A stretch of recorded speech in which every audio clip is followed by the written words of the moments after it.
Good morning, kites, and welcome to your talk for writing session today. It's been great to see the different work we've been getting in and really started to feel some fear in your writing. Today we're going to be using show not tell to describe a character's feelings. Okay, so we're going to pick the same character from the story. So Omar, okay, we're all sticking with Omar. Okay, now Omar, in my setting description yesterday, I chose a barn. Now for ease, I would like you to keep the same setting as you chose yesterday, okay? So I've got barn, you might have had an abandoned house, some of the children had haunted houses in school, and we had castles, it didn't even have to be a place, someone was in a car. It's quite interesting really. So, to use show not tell to describe a character's feelings. Now we've looked at show not tell before. We don't tell the reader that our character is scared. We show them what their body is doing, okay? So, if you are scared, fearful, you aren't going to move quickly. Well, you could be, but only if you're in trouble, okay? You're not going to move slowly, you're going to move cautiously. So I'm going to start with a fronted adverbial, okay? Cautiously. And think about what piece of punctuation do we need after a fronted adverbial. So, cautiously,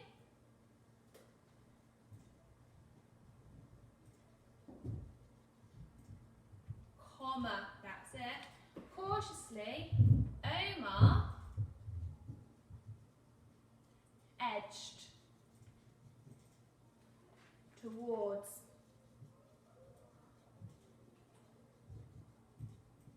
the remote,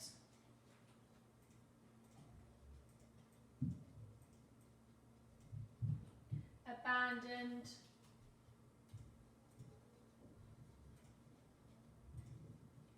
barn. Okay. Now let's just look at the sentence that I've written. Okay. Omar, adverb first, tell me how my character's doing it. Cautiously tells us he's a bit scared.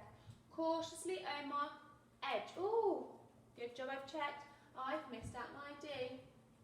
Cautiously, Omar edged towards the remote, abandoned barn. Edged. Instead of walked, edged. He is walking slowly, he's edging his way there. It is showing fear. So think about the verb choices you use. Don't just do skipped, because we won't skip if we're scared, okay? We need to think about what would you do if you're scared. Put yourself in Omar's shoes. How would you feel? What would your body be doing? So cautiously Omar edged towards a remote abandoned barn. What I did yesterday, put my pictures down here to remind myself. I would recap, reread what you did yesterday. See how that will help you. Cautiously Omar edged towards a remote abandoned barn. And remember we said to create fear, we want to include the weather. So the weather's not very nice, okay? As the ice cold, not just cold, ice cold. As the ice cold wind weaved through the holes in Omar's. Now I need an apostrophe S for Omar's. Remember that space because what I'm going to write next is going to show possession. Okay, I'm going to say, as the ice cold wind weaved through the holes in Omar's sweatshirt,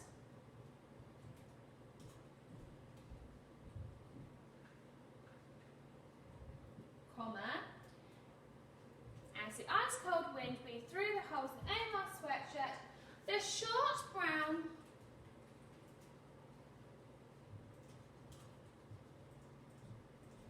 hair stood to attention. Now what I've done here is I've applied the skill that we spoke about yesterday. Yesterday we spoke about personification and there were some really lovely examples, okay? We had some really unique ones that I've never even thought about. So I'm really proud of of you trying your best. So, let's read through it. As the ice-cold wind weaved through the holes in Omar's sweatshirt, the short brown hairs stood to attention. Oh, I need to think. What have I done? I have stood to attention. That makes me think of a soldier. I have personified the hairs on Omar. Okay. Now, I haven't told you what Omar looks like, but here the short brown hairs. Okay. Comment between my adjectives, because it's our expanded noun phrase. I really want you to think about your choice of vocab, your choice of adjectives, okay? You need to be very careful when you describe things. Oh, I've not quite finished my sentence, because I can make it even better. As the ice-cold wind beat through the holes in Omar's sweatshirt, the short brown hair stood to attention on his skinny arms.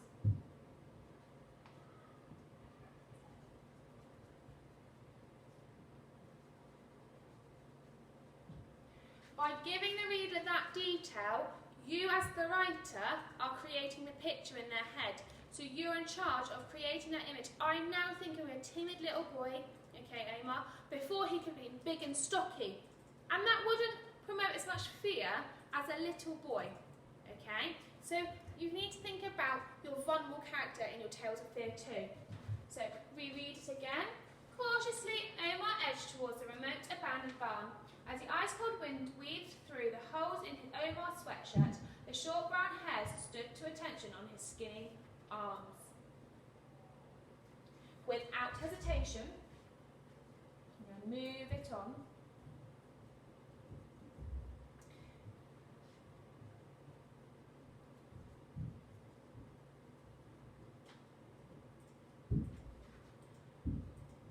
Omar pulled open the damp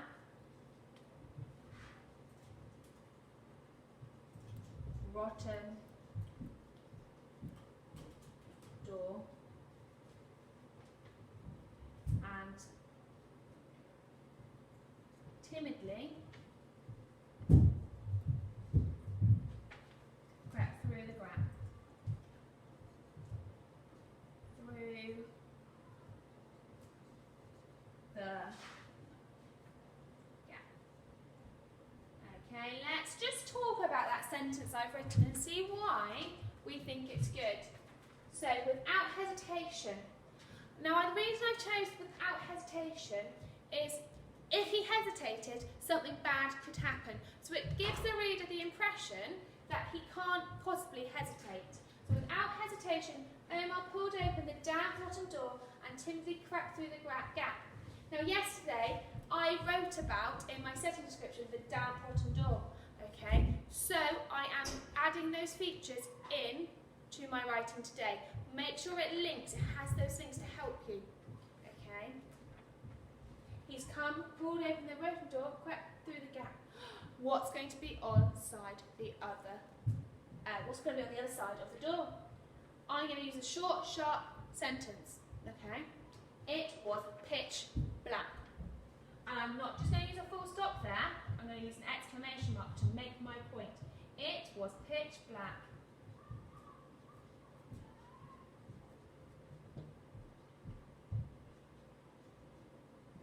It wasn't just black, they're adding the modifier pitch to show how dark it actually was. Okay, so I'm going to reread through again. Cautiously, Omar edged towards the remote abandoned barn. As the ice-cold wind weaved through the holes in Omar's sweatshirt, the short brown hair stood to attention on his skinny arms.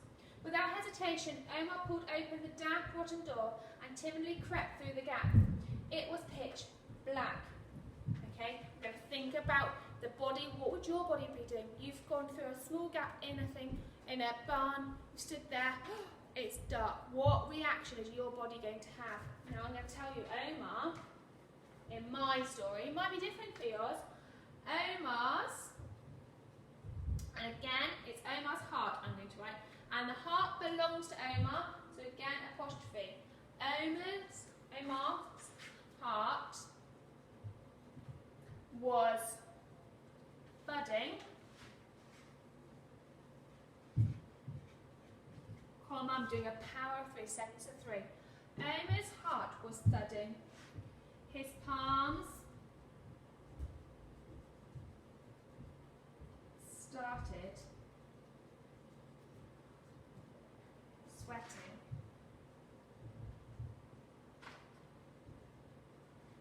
And panic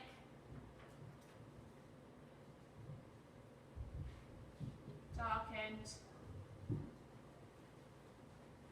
his face. Okay, so, done my shared right. Cautiously, Omar edged towards the remote abandoned barn. As the ice-cold wind breathed through the holes in Omar's sweatshirt, the short brown hair stood to attention on his skinny arms. Without hesitation, Omar pulled open the damp, rotten door and timidly crept through the gap. It was pitch black. Omar's heart was thudding, his palms started sweating, and panic darkened his face. I've got a real clear image of my character now, okay? Remember, today we were trying to use show, not tell to describe a character's feelings. I've not once told you that Omar is scared. I've not once told you that Omar is panicked, okay? He is terrified, he is petrified. But you get that image through the writing here, okay? This is your task today. You are going to be writing a character feelings, your character description of feelings, okay? So have a go, look at the different techniques here, rewatch this if you need to, and good luck.